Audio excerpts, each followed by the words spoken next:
The Blue Man Group will be performing in Tulsa this week on their North American tour with their first show starting tonight. So Corky Gainsford is one of the band members. Adam Zuick, a member of the Blue Man Group, one of the Blue Men. That's right, yes. All right, so Corky and Adam, welcome to Tulsa. Thank you for having us. Corky, you're to my left. Let's start with you. All right. How did you get into this phenomenon? I mean, it's a nationwide phenomenon for 25 years now. Yeah, it was funny. I was a part of the first time they auditioned for musicians on the West Coast, and I saw an ad in the paper, literally, that said Blue Man Group looking for drummers and guitar players, and stood in line with 300 other guys, and a month later I was moving to Las Vegas to play in their show there. And at that point, you were familiar with the Blue Man Group? You knew what the deal was, or was it still kind of new to you? At that point in time, I had seen 3 bald and blue guys on TV, and that was all I knew. So I was in for a wild ride, and it's been a lot of fun ever since. Well, Adam, you've got a great head of hair, but you're one of the bald blue guys on stage. That's right, yeah. How long does it take for you to transform into one of these guys? We set aside about an hour, actually, to do that. We get to the theater an hour and a half early. We have a half-hour sound check, and then we have about an hour put aside to transforming into the character. It doesn't take that full time, but yeah, we set aside an hour to get ready.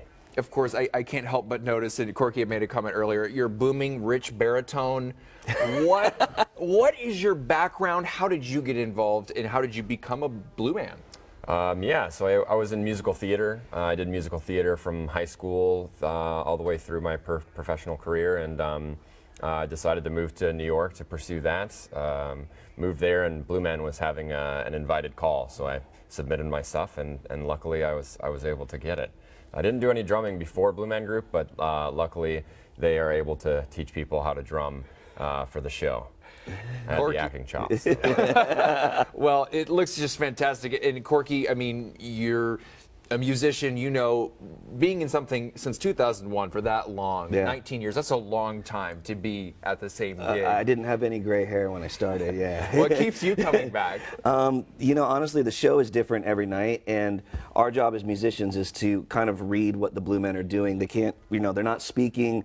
They go into the audience a lot and involve the audience in the show, and it's our job to read their minds and kind of follow along with the musicians' interpretation of what's going on in their heads and help progress the story that way.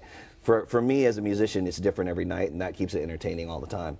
And Adam, for you, what do you think keeps the audiences coming back? People who have maybe seen it in Vegas or seen it in Orlando, what keeps people keep buying tickets?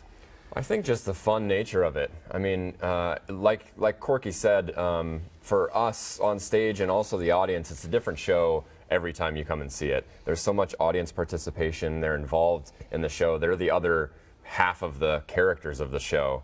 And so I think that part of the show really keeps bringing people back because they don't really know what to expect. And it's always a fun time when a Blue Man is kind of right up in your face trying to kind of interact with you, and you have no idea what's going to happen. It's always a good time. Well, this is really good. Blue Man Group, it's the North American Tour is what it's called now. It runs until January 22nd, 3 nights. The Chapman Music Hall at the Tulsa Performing Arts Center. Show begins at 7:30 each night. Tickets are available, and we will have a link with more information on our free News on 6 app. Corky and Adam, thank you so much. Thank you for having us. We appreciate it.